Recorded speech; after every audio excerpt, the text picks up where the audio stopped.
I'm a therapist, and here's why I would never tell an adult child to forgive their estranged parent. I know all the estranged parents are like, I knew it. I knew that this is what they were doing behind closed doors, not helping people heal, encouraging families to split. That's the problem with America. I help everybody, well, whether they're an estranged parent, an estranged adult child, an estranged spouse, like anybody, go through these 3 stages of development. You guys have watched my videos, you know that I talk about attachment, which is this phase, detachment to connection.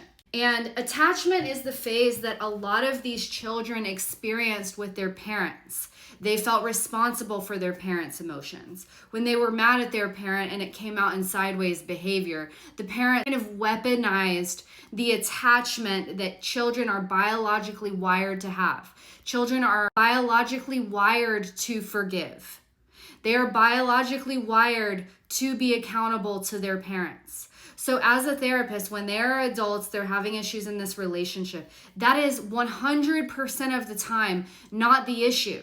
That is not the skills that we are learning. They have learned that forgiveness means self-abandonment. When they are a child, they do not have a choice in their relationships. So whoever it is, we're not talking about forgiveness and reconciliation, because in order to do that, they have to have a self. They have to actually learn how to put themselves first. So we go through this phase from attachment to detachment. And a lot of times, yes, that means space from their parents. They have to develop a self.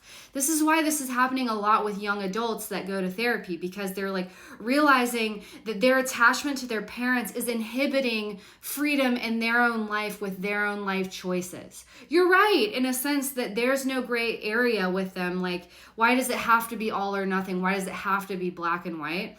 This is the reason it's kind of developmentally appropriate.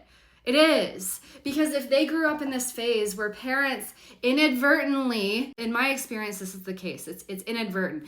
However, it is automatic, and it does kind of fall into the category of an abuse of power, even though the parents didn't intend it. 2 things can be true. If you want your kid to not be black and white, you don't have to be black and white about yourself too. You can know that you had good intentions and it had a harmful impact regardless, okay? If you don't want them to be like that, then you don't be like that, right? Because that just shows you need to go through these 3 phases too. We work towards forgiveness. Like, that is the developmental process, real forgiveness for themselves, where they can both hold those same truths, that they were a kid, they didn't know better, and as an adult now they can do something differently. Like, we work towards that. The problem is that parents come on this app and they tell people like me, why aren't you telling these kids to forgive their parents?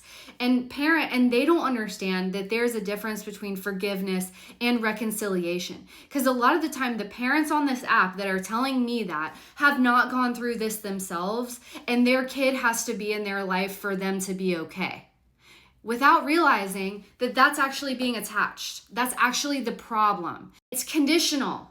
Parents their kid has to be treating them a certain way. Their kid has to be doing X, Y, Z for the parent to feel okay about themselves and thus about their child. That's the problem. And that's what we work towards when we get here, is that you as the parent get to feel about yourself how you want to feel, and treat your kid the same way you would if they loved you, like, and treated you the way that you needed.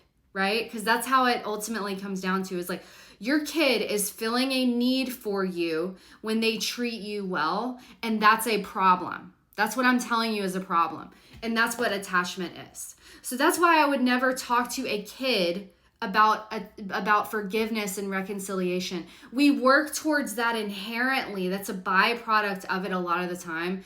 But me, I'm in a power position also. If I were to hurt a client and I talk to them about forgiveness, that is an abuse of my power.